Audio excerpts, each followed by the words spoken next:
Hello बच्चों, let's read a given question. The question says an equiconvex lens of focal length 10 cm in air and refractive index 3/2 is put at a small opening on a tube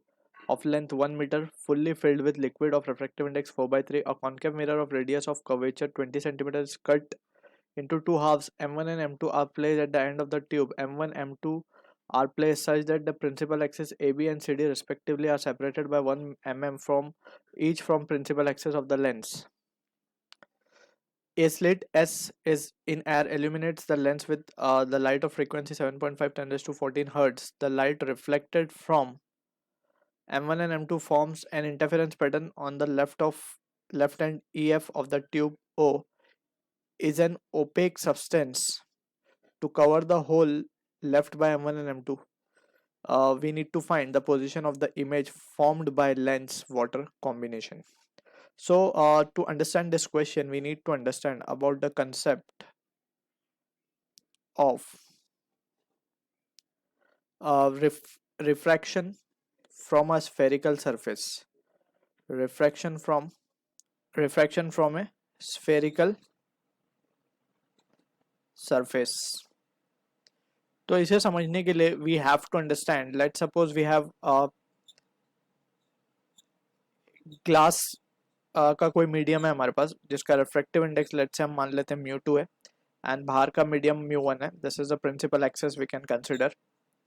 अब यहाँ पे अगर कोई object रखा है let's say ओ, यहाँ से जो लाइट रे चलेगी, so refraction through spherical surface का जो एक्सप्रेशन दिया जाता है it is given by μ2 by v minus of μ1 by u and that is equals to μ2 minus μ1 upon r. अब यहाँ पे we need to be clear with the terms. μ2 जो है it is μ2 is refractive index of that medium where the ray will go after refraction, और μ1 वो medium refractive index of that medium from where the ray is coming. ठीक है, and v तो image distance, u is object distance, r is the radius of this spherical surface. ठीक है, and also we need to follow the convention. सारे ही measurement हम कहाँ से करेंगे, ये pole से करेंगे p. ठीक है, इसको हम pole कह रहे हैं. तो in the direction of incident light all the measurement will be taken as positive. incident light के direction में measurement will be positive incident light के direction में. And so using this we will try to analyze the given question. So यहाँ पे हमें एक lens given है, this is the lens, and यहाँ पे ये एक जो दूसरा surface है इसको कुछ हम इस तरीके से redraw कर रहे हैं situation को, कुछ इस तरीके से. यहाँ पे अगर हम ध्यान से देखें तो यहाँ पे ऑब्जेक्ट रखा हुआ है या सोर्स ऑफ लाइट है बेसिकली, नॉट एन ऑब्जेक्ट. तो फर्स्ट ऑफ ऑल तो हम क्या देख सकते हैं, we are interested in calculating the position of the image formed by lens water combination. यहाँ पे जो रिफ्रैक्टिव इंडेक्स है वो 4/3 है, इसका जो रिफ्रैक्टिव इंडेक्स है वो है 3/2. सो और यहाँ पे जो है वो है एयर, तो रिफ्रैक्टिव इंडेक्स 1 और 1 होगा इसका. ठीक है, तो वी कैन सी इन दोनों के लेंस और इस ट्यूब के ये वाटर के बेसिकली इनसाइड जो है इनके कॉम्बिनेशन से जो इमेज फॉर्म होगी वो हमें फाइंड करनी है. तो सबसे पहले हम क्या करते हैं, by using lens maker formula we will try to find the value of or we can say radius of curvature of this lens. So we can write by lens maker formula हम क्या लिख सकते हैं, 1/f is equals to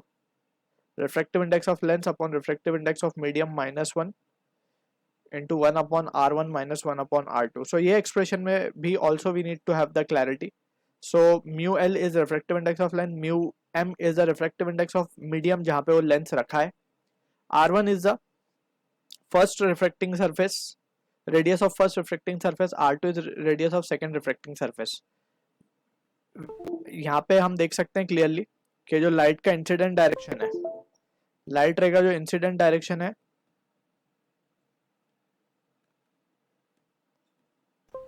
सो यहाँ पे हम देख सकते हैं क्लियरली लाइट रे का जो इंसिडेंट डायरेक्शन है इट इज टुवर्ड्स राइट. ठीक है, तो ये डायरेक्शन में हर मेजरमेंट पॉजिटिव होगा. तो ये है हमारा r1 और ये है हमारा r2. ठीक है, तो अब हम ध्यान से अगर देखें तो r1 का जो रेडियस है वो टुवर्ड्स राइट लाई करेगा एंड r2 का जो रेडियस है वो टुवर्ड्स लेफ्ट लाई करेगा. तो हम यहाँ पे लिख सकते हैं 1/f will be equals to refractive index of lens is 3/2 minus of 1 refractive index of medium का तो 1 ही है 1/r r मान लेते हैं क्योंकि इक्वी है तो दोनों का रेडियस ऑफ कर्वेचर तो सेम होगा और r2 को हम नेगेटिव लेंगे बिकॉज अपोजिट आ रहा है डायरेक्शन ऑफ लाइट के so from here we can say ये वैल्यू आएगी 1/2 इंटू इसको हम लिख सकते हैं 2/r सो ये वैल्यू हमें मिलेगी 1/r and that is equals to 1/f so from here we can say जो r की वैल्यू आएगी it is coming out to be focal length हमें गिवन है 10 सेंटीमीटर राइट सो ये प्लस में 10 सेंटीमीटर आ रहा है रेडियस हमें मिल चुका है so now we will calculate के लेंस इमेज कहाँ बना रहा है ठीक है सो वी कैन से अगर हम इसको देखें ध्यान से तो lens using lens formula we can say that is 1/v minus 1/u is equals to 1/f तो 1/v की अगर हम बात करें सो ये हमें फाइंड करना है माइनस u की अगर हम बात करें सो u बेसिकली हम देख सकते हैं टुवर्ड्स लेफ्ट है that is in the direction opposite सारे मेजरमेंट ऑप्टिकल सेंटर से होंगे फॉर लेंस ठीक है फॉर दिस स्फेरिकल सरफेस वो पोल से होते हैं इसके लिए ऑप्टिकल सेंटर से होंगे लेंस के तो 1/v और ये हो जाएगा plus 1/u and that is equals to 1/f f भी अगर हम इसका देखें लेंस का सो इट विल बी क्योंकि ये कॉन्वेक्स लेंस है सो इसका f पॉजिटिव होगा so that is 10 ठीक है so from here we can see कि हमारे पास u की वैल्यू है हमारे पास 1/10 माइनस ऑफ 1/20 हो जाएगा ये ठीक है ना तो from here the value of v is coming out to be 10/200 या 20 सेंटीमीटर आ रहा है प्लस 20 सेंटीमीटर ठीक तो अब लेंस की बनाई हुई जो इमेज है that will B act as an object for this water right and this water will now again create an image so we can say अब let's suppose अगर हम मान ले कि इसने इमेज का यहाँ बनाई है ठीक है लेंस की इमेज 20 सेंटीमीटर पे आ रही है that means it is on inside only तो लेट्स से अगर हम मान ले आई इमेज क्रिएट हुई है लेंस के through now this image will be acting as a object for this we can say water and this water will now again create an image of it so वही image का हमें position find करना है basically right so we can say now by using refraction through spherical surface that is mu2 minus mu1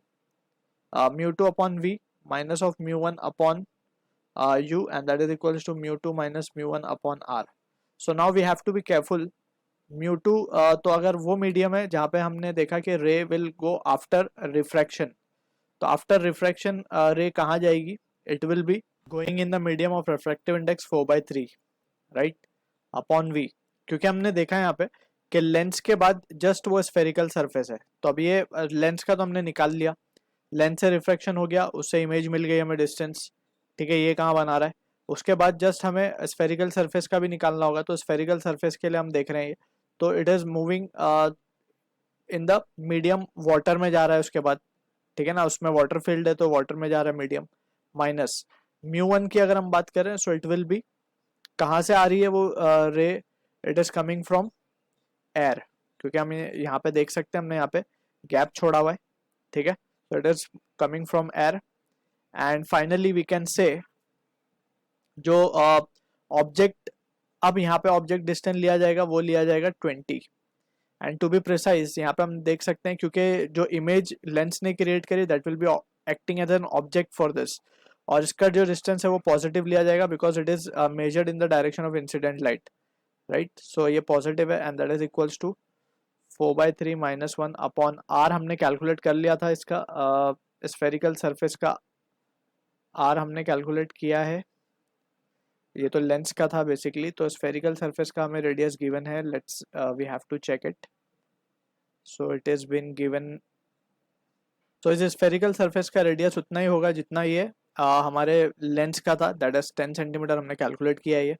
and इसको हम लेंगे negative क्योंकि ये इन अपोजिट डायरेक्शन में मेजर होगा in the direction of incident light right so from here we can say इसको जब further resolve कर लेंगे हम तो we can have the value 4/3v will be equals to ये हो जाएगा 1/3 -1/30 plus 1/20, and finally we can have this value as to be 10/600 and 4/3 v. So finally we can say v की value जो आएगी it comes out to be,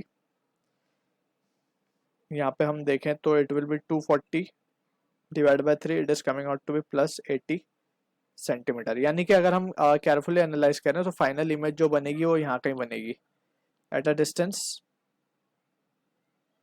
80 centimetre. ठीक है. So this is the answer to the question. I hope you understood the solution. All the best.